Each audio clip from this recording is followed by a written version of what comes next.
Hello and welcome to the tutorial video for Luniz. I got 5 on it, my loop pedal version of it. The tab is available and I'll link that in the description. I hope you find this tutorial useful. I'll go through each of the parts and break it down. And yeah, thank you again for all the comments, the love, the likes. I really appreciate it. Take it easy. So I'll just talk briefly through the pedal board that I've used for this loop. So obviously the tuner on the end, absolutely essential pedal. I've got the loop station, which is the RC1, which is the cheapest that Boss do, but I think does the job more than enough. I've got a Boss delay pedal, which is on throughout apart from in the bass section. I've got the Ocean's 11 pedal here, which is plugged into shimmer.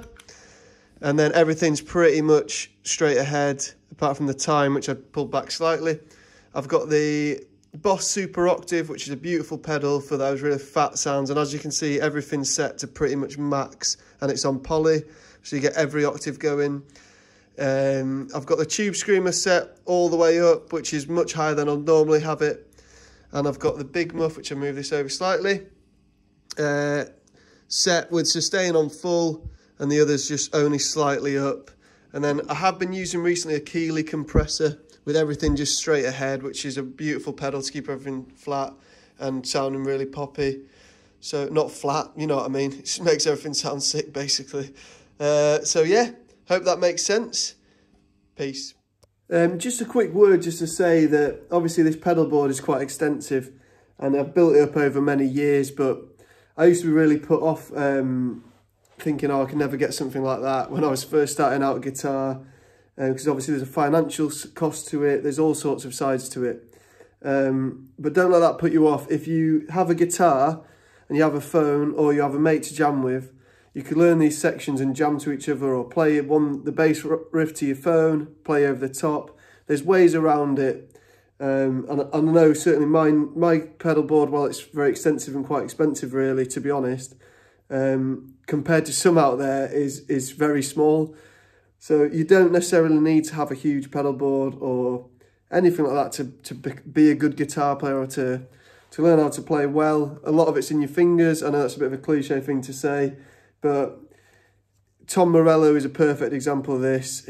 Or early John Frusciante, they've hardly got any pedals, but the guitar sounds unbelievably good. So just thought I'd throw that out there. But sorry for rabbiting on. See ya. Okay, so the first thing to note is that I've played the entire track in E flat. So these are the notes.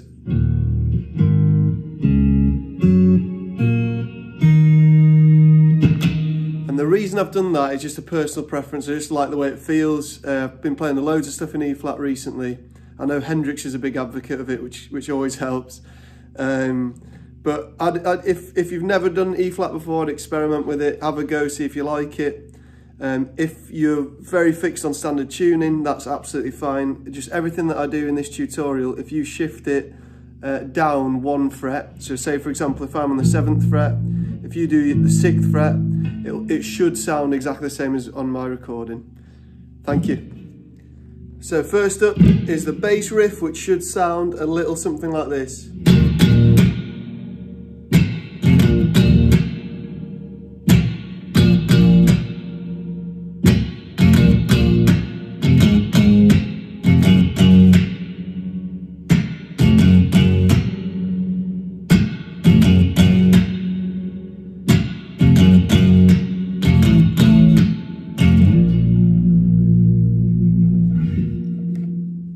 Okay, so if we break this riff down, we have got the 7th fret of the E string, the 5th fret of the E string, the 3rd fret of the E string, the 2nd fret of the E string. Those are your main notes, and then there's also the 6th fret and the very last little run of the E string. So it's all on the E string. I am conscious that's quite a big stretch from the 2nd to the 7th.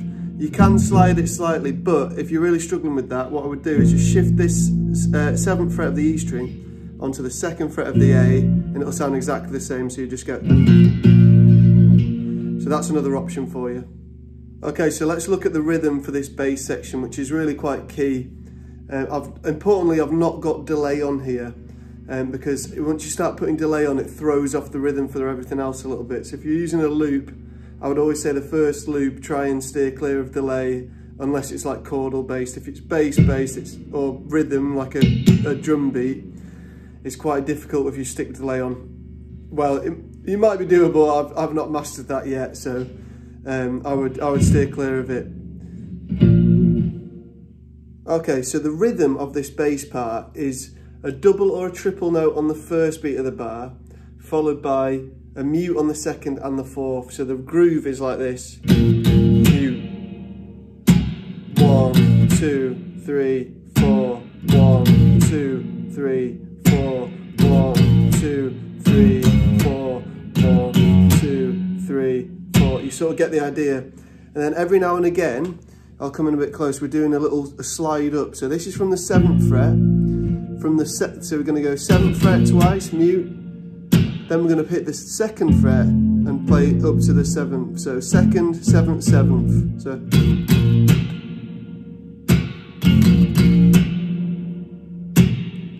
just 7th again, then a 2nd, 7th, then 2nd, 5th, then 2nd, 3rd, again with the mutes. 2nd, 3rd again, 2nd, 3rd again, and then now we're going to go mute. So the last one, you're going to do the 2nd, 3rd, and then one mute straight into 2nd, 5th.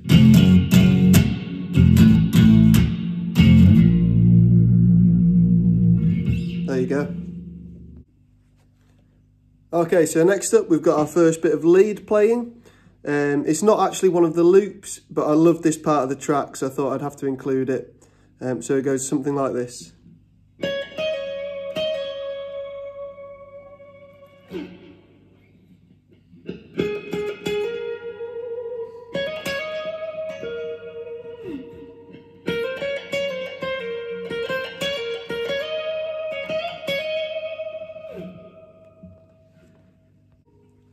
Okay, so you're starting on the B string of the 15th fret, and you're going to play that once, and then the 17th fret of the B string, and you're going to hammer off twice, back down to the 15th. So that first bit.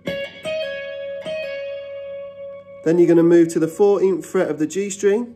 You're going to hit it a few times, and then hammer on to the 16th.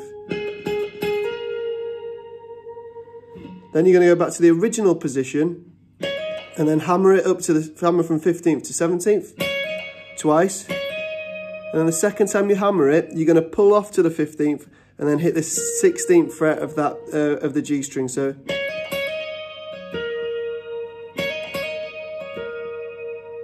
that first bit, you've got the bit of a gap there. Slide it off if you want, and then the 14th with the hammer on. Hammer again here. And you don't need to pick that, but you can. And then we're going to move to the 12th fret of the B string for this final little run, which is 12th, up to the 14th, up to the 15th. And you're going to hit just in quite quick succession, but then you're going to hit that 15th twice. Then the 14th twice, 12th once. And then you're going to 12th again, 14th again, 15th again, and hammer it off. Pull it off. And then you're going to hit the 12th again, hit the 15th, but slide it up to the 17th. And then the 15th again, 17th bend up, and then 15th, hammer onto the 17th again. So that little section.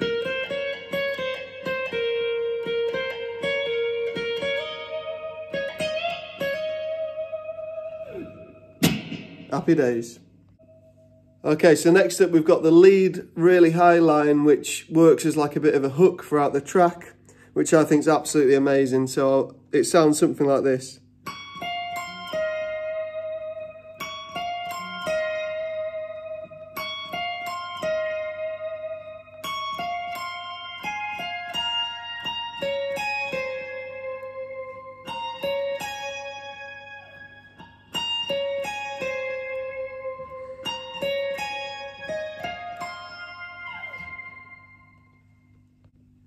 So I'll play that little hook slowly.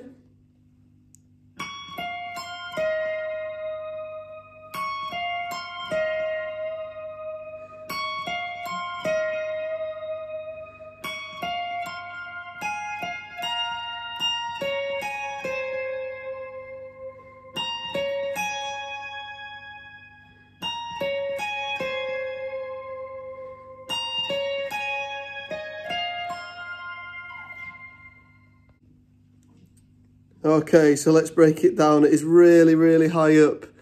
So most electric guitars, I think, have 22 frets on them, which I think this is right. So that's 15th, 17th, 19th, 21st, 22nd. Some will have 24, but it should be the top note that you have available to you.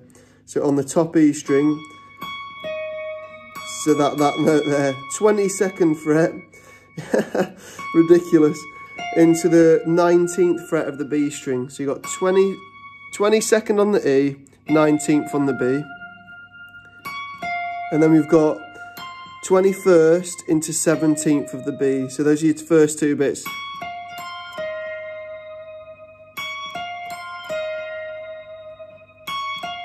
You're going to do that 3 times. Then the 4th time, you're going to do that initial shape. But instead of going down to that one, you're going to hit the 17th of the E string, 17th of the E, 19th of the B. So that concludes that little bit.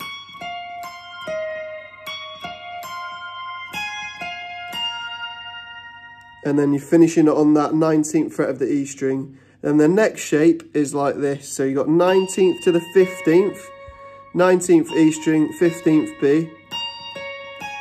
Into the 17th to 14th.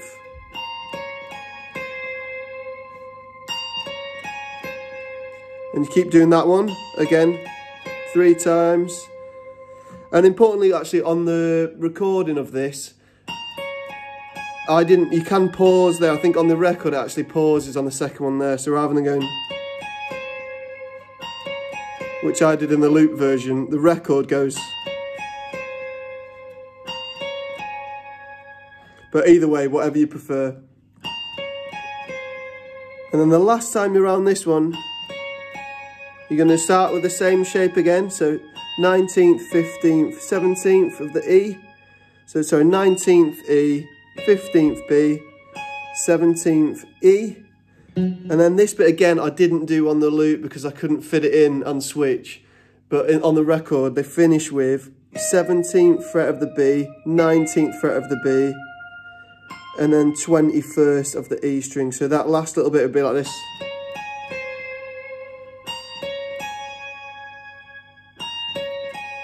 And this last little bit. Which if you want to include you can, but because I had to do quite a few pedal switches and get down the fretboard, I couldn't fit it in, so I just decided to sack it off. Totally up to you guys. Okay, so last but not least, we've got the lead line, which should sound a little something like this. Sorry, it's going to be quite loud. I've got all the pedals on. Let's go.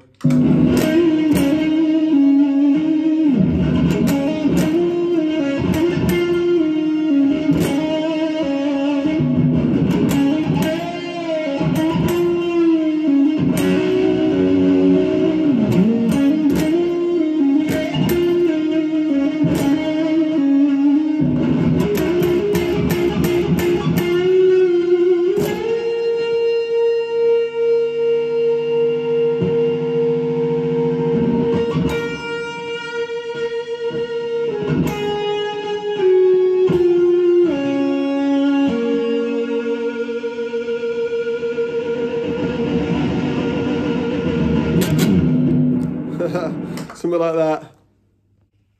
Okay, so for this section, I've got the Ibanez Tube Screamer on, I've got the Big Muff on, I've got everything on basically, the delay, the Ocean's 11, obviously the loop playing. Importantly, I played the first half, the solo is basically broken down in twice, the lead line, sorry. The first time I played it on the middle pickup, and then you might notice I've flicked that to the bridge pickup for the second half of it. Oh, I'm not swearing at you there, I apologise, just pointing.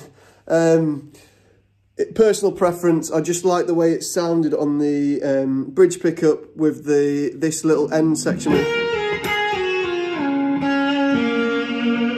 I find that I've turned the big muff off now because it's super loud, but it gives you that real nice sustain and the kind of a bit of a mad sound, so I love that. But again, personal preference, feel free to do it on any of the pickup selector switches that you want. Obviously, if you're playing on something that isn't a Fender, you'll have different tones anyway, so again, totally personal preference.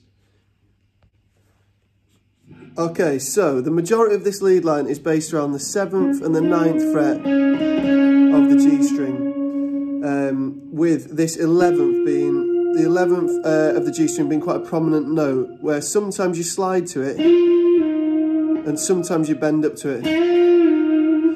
Again, it's totally personal preference. I'd mix it up so that, I think in the recording, I did some slides, some bends. You create just a slightly different timbre, I think it's called, but just a different vibe, basically. So totally up to you. If you want to do all of them slide or all of them bend, you can do, no problem. But the first time you're going to play it, you're going to hit the 9th fret and do a quick bend up, and then back down. And then you're going to hit the 7th, hammer on to the 9th, so... And then 7th again. And then hammer onto the 9th, so that first little bit. And then again, I think the second time I slid up instead, so 7 up to 9, hammer on, slide up to the 11th, slide back down to the 9th. So.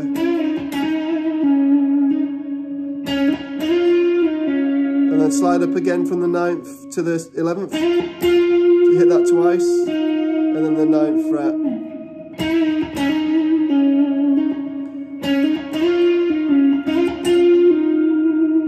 Same again.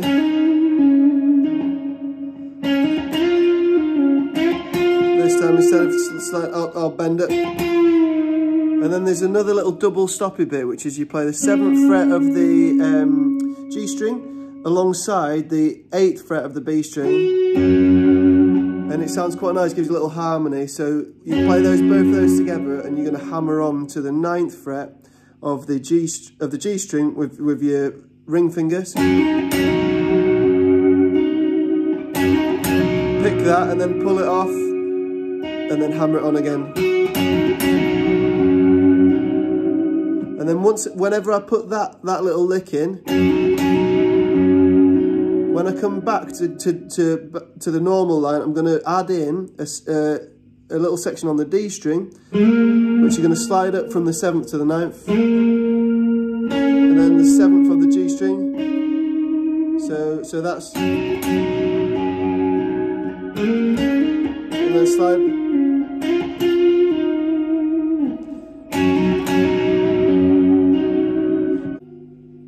and then for the very last bit, you're going to take that shape that you've already learnt there, this double stop, and you're going to slide it very quickly up to the 11th fret of the G string, 10th fret of the B. So, but a very fast slide. If you do, it won't sound quite the same. So, and you're going to just hit that quite rhythmically, so you'll see the picking hand. And then at the end of that, I got one. What's the lyric there? I can't remember. Baby, let's go half, something like that. Very last one, you're going to bend up that G string on the 11th fret, and then you're going to move it up to the 14th fret on that G, and bend up a full step, so it's almost to the 16th fret. And I'd use all 3 fingers here, and you're just going to hold that for what feels like an eternity. And then once that's been held for so long, I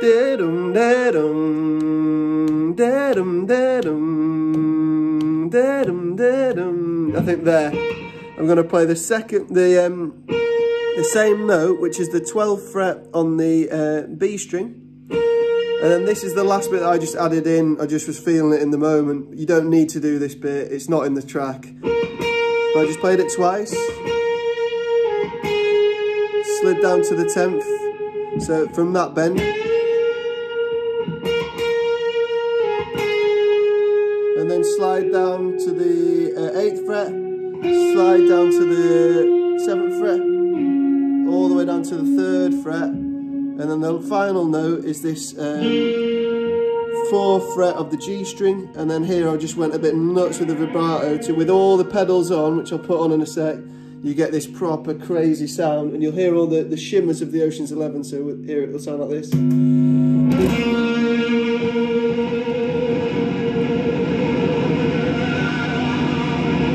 And I just really like that effect, so I'll put that in.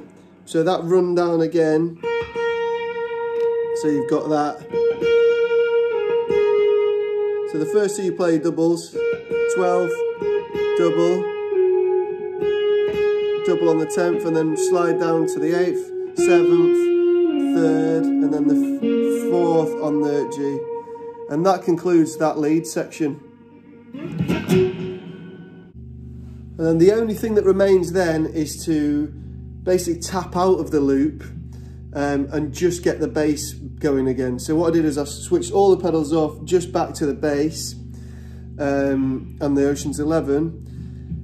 And then the idea is just about timing. So you're double clicking that loop station right at the right time. So then you just end up with the...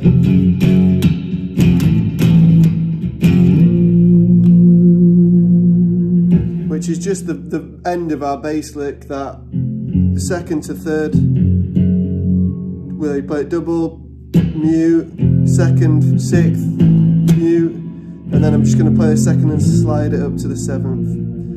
Obviously you don't need to learn that, but if you were doing it as a full loop, that's the way I've sort of closed it out. And actually, annoyingly, that's the bit that takes the longest to get right.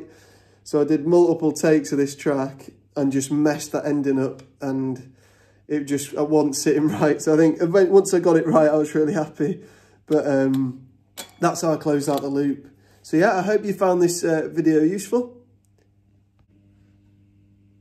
Big thank you to everyone again for watching these videos. I really appreciate it.